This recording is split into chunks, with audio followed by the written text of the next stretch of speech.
Okay, so 5.5 slope. All right, so the first thing that we have to understand to find slope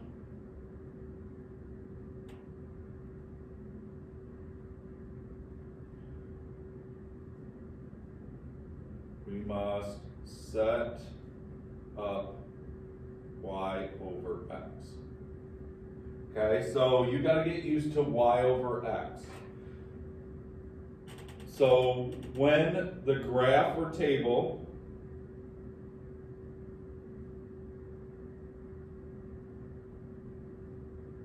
is proportional relationship. So we did this in 5.2, the proportional relationship. It's when it starts at 0, 0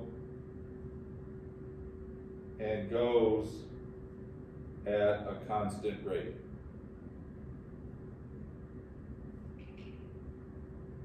So when you're doing this, and it's asking you, you want to look at the graph. So if the graph starts at 0, 0 and goes in a straight line, you just pick one of the points and you put y over x, and that will give you the slope.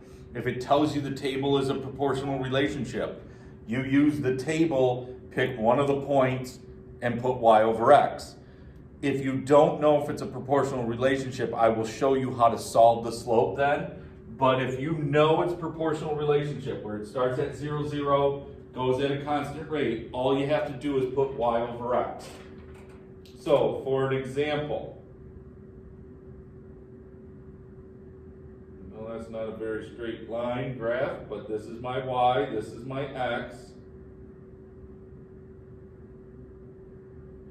And then they tell you that this point is 6, 4. Okay, and they want to know the slope.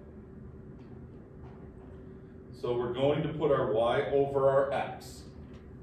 So what you have to do is remember, anytime you have a point, it's written x comma y. So if I want to figure out this slope, I just pick the y point, which is 4, and the x point, which is 6, and then I just reduce. I can divide both by 2.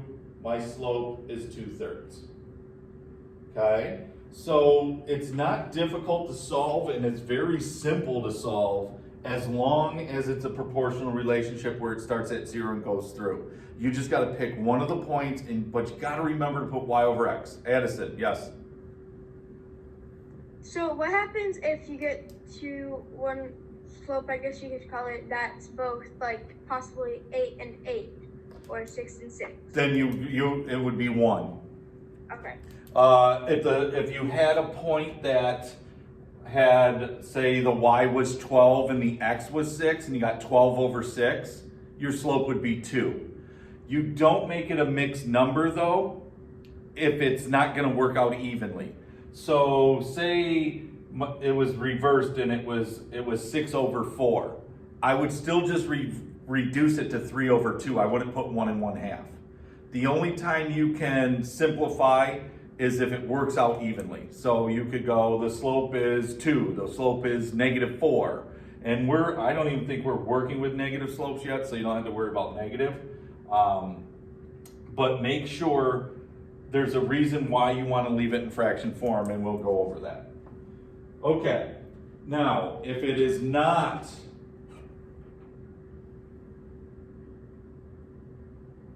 a proportional relationship,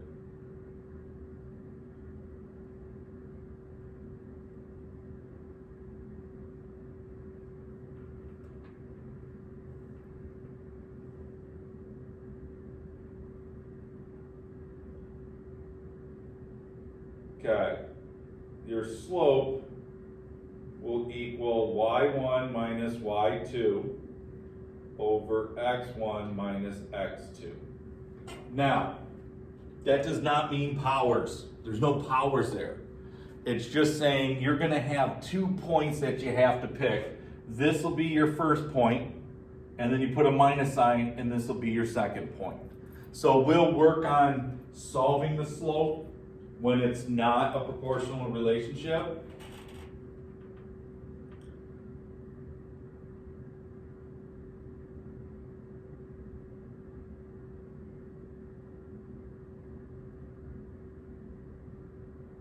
Mr. Johnson, Yes. what are next to the Y's? Like a little 1 and a little 2. So what that means is you're gonna pick your first point and you're gonna pick your second point, okay? And it doesn't matter which way you go, even if you get negative answers in this, the top will be negative, the bottom will be negative, so when you divide it, they're both negatives, it turns into a positive. However, you usually want your biggest numbers to go first, okay? So when we're working with these 2 points that we have 2, 5, and we have 6, 10. So what I want to do is I want to label one of the points my first point and one of the points my second point. So I'm going to put 6, 10 as my first point because I know those are bigger numbers. So I'm going to put a little 1 by there, and I'm going to put a little 2 by here. So that just means that's my first point, that's my second point. So on my first point, I want to put 10 over 6. Does that make sense what I did and how that's my first point? Okay, I just made it my first point. You could have picked something else. Addison, is your hand still raised? Or are you going to take that down? Okay, now my second point, I want to do the same thing. And my second y is 5, so I'm going to put minus 5. And my second x is 2.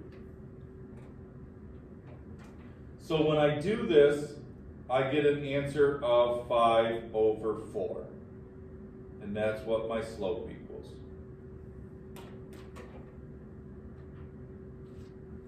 Okay, does that make sense? All right, now, most of the things you're doing today, you are working with things, a couple graphs that will be proportional relationships, a couple graphs that won't be. You just got to be careful on it, okay? Now, there's a second way you can do slope. It's a little more difficult and not a lot of kids use it, but we'll go over it. Is everybody good with here?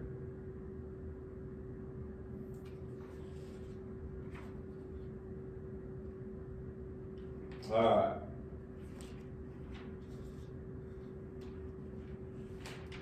So let's go over weird slopes.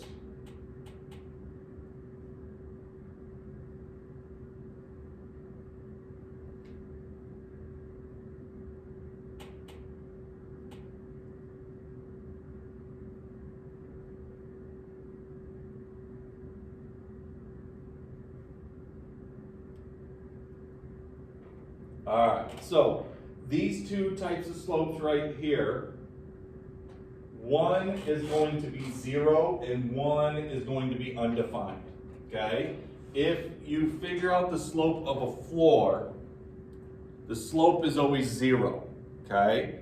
If I'm figuring out the slope going straight up and down, I just build a pole that goes straight up. That slope is undefined. There isn't a slope for it. And there's a reason, it's because where the 0 is placed. So when my y's are 0, this is okay, because we get 0 minus 0 over 5 minus 2, and I get 0 over 3, which is equal to 0, because 0 divided by 3 is 0. When I do this one where my x's are 0, I get 4 minus 1 over 0 minus 0, I get 3 over 0. That one is undefined. You cannot solve that math problem. So make sure you know the difference between when one is 0 and the other one is not.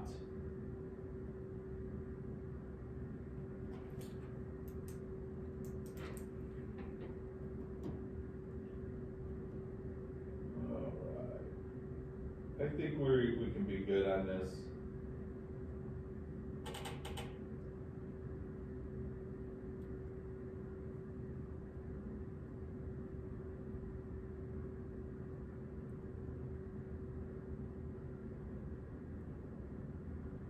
So you got 4 through 13, 16 through 19. Should be a fairly quick assignment. But I need you to stay on just in case you have questions.